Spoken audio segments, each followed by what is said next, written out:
Hi welcome to S V Y Karnataka updates ಚಾನಲ್ಗೆ ಸ್ವಾಗತ ಸುಸ್ವಾಗತ. ಈ ವಿಡಿಯೋದಲ್ಲಿ KCET 2024 update. KEA warning, shocking news. KCET ವಿದ್ಯಾರ್ಥಿಗಳೇ ದಯವಿಟ್ಟು ಅಳೋಕ್ಕೆ ಹೋಗಬೇಡಿ ಸ್ಟೂಡೆಂಟ್ಸ್. ಈ ವಿಡಿಯೋ ಕಂಪ್ಲೀಟ್ ಆಗಿ ನೋಡಿ, ಆಮೇಲೆ ನಿರ್ಣಯ ತಗೊಳ್ಳಿ. ಓಕೆ, KEA ಕಡೆಯಿಂದ ಬಾರಿ ಗೆಟ್ಟಿ ವಾರ್ನಿಂಗ್. ಓಕೆ ವಿದ್ಯಾರ್ಥಿಗಳೇ, ನಮ್ಮ ಚಾನಲ್ನ ಮೊದಲ ಬಾರಿ ವಿಸಿಟ್ ಮಾಡ್ತಾ ಇದ್ದವರು ಮತ್ತು ಚಾನಲ್ನ ಸಬ್ಸ್ಕ್ರೈಬ್ ಮಾಡದೇ ಇದ್ದವರು ದಯವಿಟ್ಟು ನಮ್ಮ ಚಾನಲ್ನ ಸಬ್ಸ್ಕ್ರೈಬ್ ಆಗಿ, ಹಾಗನೇ ಬೆಲ್ಲೈಕನ್ನ ಪ್ರೆಸ್ ಮಾಡಿ, ಆಲ್ ಟೆಕ್ ಮಾಡಿ. ಈ ವಿಡಿಯೋಗೆ ಒಂದು ಲೈಕ್ ಕೊಡೋದಂತೂ ಮರೆಯಬೇಡಿ ಸ್ಟೂಡೆಂಟ್ಸ್. ಕೊನೆಯವರೆಗೂ ತಪ್ಪದೆ ನೋಡಿ. ಓಕೆ ವಿದ್ಯಾರ್ಥಿಗಳೇ, ಇನ್ನು ಟಾಪಿಕ್ ಬಗ್ಗೆ ಮಾತಾಡೋದು ಆದರೆ KEA ಕಡೆಯಿಂದ ಬಾರಿ ಗೆಟ್ ವಾರ್ನಿಂಗ್ ನ್ಯೂಸ್, ಅದೇ ಶಾಕಿಂಗ್ ನ್ಯೂಸ್. ವಿದ್ಯಾರ್ಥಿಗಳೇ ದಯವಿಟ್ಟು ಅಳೋಕ್ಕೆ ಹೋಗಬೇಡಿ ಅಂತ ಹೇಳಿದ್ದೇನೆ. ಏಕೆ ಅನ್ನೋದನ್ನು ತಿಳ್ಕೊಂಡು ಮಾಡೋಣ, ಕೊನೆಯವರೆಗೂ ನೋಡೋಕ್ಕೆ ಟ್ರೈ ಮಾಡಿ. ಈ ವರ್ಷ 2024ನೇ ಸಾಲಿನ KCET 2024 ವಿದ್ಯಾರ್ಥಿಗಳು ಸುಮಾರು 2.5ರಿಂದ 3.5 ಲಕ್ಷದವರೆಗೆ ವಿದ್ಯಾರ್ಥಿಗಳು ಪರೀಕ್ಷೆ ಬರೆಯಲಾಗಿದೆ. ಹಾಗಾದರೆ 3.5 ಲಕ್ಷದ ವಿದ್ಯಾರ್ಥಿಗಳಲ್ಲೇ ಕೇವಲ 1.5 ಲಕ್ಷದ ವಿದ್ಯಾರ್ಥಿಗಳು ಹೈ ರ್ಯಾಂಕ್ ಬಂದಿದೆ, ಸೀಟ್ಗೆ ಪ್ರಾಬ್ಲಮ್ ಇಲ್ಲ. ಇನ್ನು 1.5-2 ಲಕ್ಷದ ವಿದ್ಯಾರ್ಥಿಗಳಿಗೆ ಸೀಟ್ ಪ್ರಾಬ್ಲಮ್ ಇದೆ. ಏಕೆ?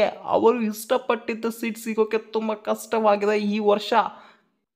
ಹಾಗಂತ ಹೇಳಿ ಇಂಜಿನಿಯರಿಂಗ್ ಅಥವಾ ಆರ್ಕಿಟೆಕ್ಚರ್ ಅಥವಾ BPharma ಅಥವಾ PharmD ಅಥವಾ BSc ನರ್ಸಿಂಗ್ ಓದಬೇಕಾದ ವಿದ್ಯಾರ್ಥಿಗಳು ಇವಾಗ ಡಿಗ್ರಿಗೆ ಹೋಗೋಕೆ ನಿರ್ಣಯ ತಗೊಳ್ತಿದ್ದಾರೆ, ಹಾಗೆ ದುಃಖ ಪಡ್ತಿದ್ದಾರೆ.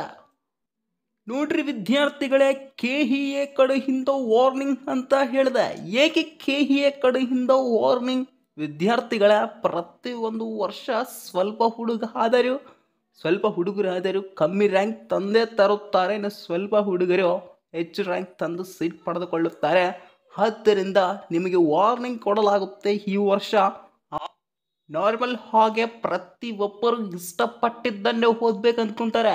ಹಾಗೆ ಈ KCET ಪಡೆದ ಪ್ರತಿಯೊಬ್ಬ ವಿದ್ಯಾರ್ಥಿನಿಯರು ನಾನು ಇಂಜಿನಿಯರಿಂಗ್ ಅಥವಾ BPharma ಅಥವಾ ಆರ್ಕಿಟೆಕ್ಚರ್ ಇಂತಹ ಕೋರ್ಸನ್ನೇ ಓದಬೇಕಂತ ಡಿಸೈಡ್ ಆಗಿರ್ತಾರೆ. ಆದ್ದರಿಂದ ಅವರಿಗೆ ತುಂಬ ಈಗ ಈ ವರ್ಷ KCET ಪರೀಕ್ಷೆ ಬರೆದ ವಿದ್ಯಾರ್ಥಿಗಳು ಫೀಲ್ ಆಗ್ತಿದ್ದಾರೆ. ಯಾಕೆ? ನಾನು ಡಿಸೈಡ್ ಆಗಿ ಓದಬೇಕು ಅಂದ್ಕೊಂಡಿರೋ ಕೋರ್ಸ್ ಬೇರೆ, ಈಗ ನಾನು ಓದ್ತಿರೋ ಕೋರ್ಸ್ ಬೇರೆ, ನನಗೆ ಇಂಟ್ರೆಸ್ಟ್ ಬರ್ತಿಲ್ಲ, ಮುಂದೆ ಏನು ಮಾಡೋದು, 4-5 ವರ್ಷ ಹೀಗೆ ಇದ್ದರೆ ಹೇಗೆ ಅಂತ ಅಂದ್ಕೋಬಾರ್ದು ಪ್ರತಿಯೊಬ್ಬರು. ಆಯ್ತು, ಏನು ಸೆಕೆಂಡ್ ಮಾಕ್ ಅಲಾಟ್ಮೆಂಟ್ ರಿಸಲ್ಟ್ಸ್ನಲ್ಲೇ ನನಗೆ ಇಷ್ಟವಾದರೆ ಓದಬೇಕು, ಇಲ್ಲ ಅನ್ನೋ ರೂಲೇನು ಇಲ್ಲ. ಮನಸ್ಸು ಇಷ್ಟಪಟ್ಟು ಓದಿದ್ರೆ ಯಾವುದನ್ನು ಆದರೂ ಗೆಲ್ಲಬಹುದು ಅನ್ನೋ ಒಂದು ಉದ್ದೇಶ ಆದರೆ ಇದು ಸ್ಟೂಡೆಂಟ್ಸ್. ನಿಮಗೆ ಇಷ್ಟವಾದದ್ದೇ ದೊರೆಯಲಿ, ಇಷ್ಟವಾಗಲಾರದೆ ದೊರೆಯಲಿ, ನೀವು ಆ ಕೋರ್ಸ್ಗೆ ಜಾಯಿನ್ ಆಗಿ ಒಂದು 4-5 ಇಯರ್ಸ್ ಕಷ್ಟಪಟ್ಟರೆ ನೆಕ್ಸ್ಟ್ ಫಲ ಸಿಕ್ಕೇ ಸಿಗುತ್ತೆ, ಜಾಬ್ ಪಡ್ಕೊಳ್ತೀರಾ. ಇದು ಸ್ಟೂಡೆಂಟ್ಸ್ KEA ಕಡೆಯಿಂದ ವಾರ್ನಿಂಗ್. ಏನಂತ? ವಿದ್ಯಾರ್ಥಿಗಳಿಗೆ ಇಷ್ಟವಾಗಲಾರ್ದ ಕೋರ್ಸು ಅಲಾಟ್ ಆಗುತ್ತೆ, ಏನು ಮಾಡೋಕ್ಕಾಗಲ್ಲ, ಅದಕ್ಕೆ ನಾವು ವಾರ್ನಿಂಗ್ ಕೊಡ್ತಿದ್ದೀವಿ, ಸ್ವಲ್ಪ ತಿಳಿಸ್ರಿ ಅಂತ ಒಂದು ಇನ್ಫಾರ್ಮೇಷನು. ಸರಿ, second Mach allotment results 25 August 2024 ಒಳಗಡೆ ಬಂದೇ ಬರುತ್ತೆ. ಯಾರಿಗೆ ಯಾವ ಸೀಟ್ ಸಿಕ್ಕಿದೆ ಅನ್ನೋದನ್ನು ಕಾಮೆಂಟ್ ಮಾಡಿ ತಿಳಿಸ್ಬೇಕು ಅಂತ ನಾನು ಮನಸ್ಪೂರ್ವಕವಾಗಿ ಕೇಳ್ಕೊಳ್ತಾ ಇದ್ದೀನಿ ಸ್ಟೂಡೆಂಟ್ಸ್. ಒಂದು ಪ್ರಾಬ್ಲಮ್ ಸ್ಟೂಡೆಂಟ್ಸ್, ಇಬ್ಬರು ಫ್ರೆಂಡ್ಸ್ ಅಲ್ಲೇ KCET ಎಕ್ಸಾಮ್ ಇಬ್ಬರು ಬರೆದಿರ್ತಾರೆ. ಒಬ್ಬರಿಗೆ ಅವನಿಗೆ ಇಷ್ಟವಾದ ಬ್ರಾಂಚಸ್ ಸಿಕ್ಕಿರುತ್ತೆ, ಇನ್ನೊಬ್ಬರಿಗೆ ಅವನಿಗೆ ಇಷ್ಟವಾಗಲಾರದ ಬ್ರಾಂಚಸ್ ಸಿಕ್ಕಿರುತ್ತೆ. ಆಗ ಯಾರು ದುಃಖ ಪಡ್ತಾರೆ? ಇಷ್ಟವಾಗಲಾರದೆ ಬ್ರಾಂಚ್ ಸಿಕ್ಕಿರುತ್ತೆ ನೋಡಿ, ಅವನು ದುಃಖ ಪಡ್ತಾನೆ ಸ್ಟೂಡೆಂಟ್ಸ್.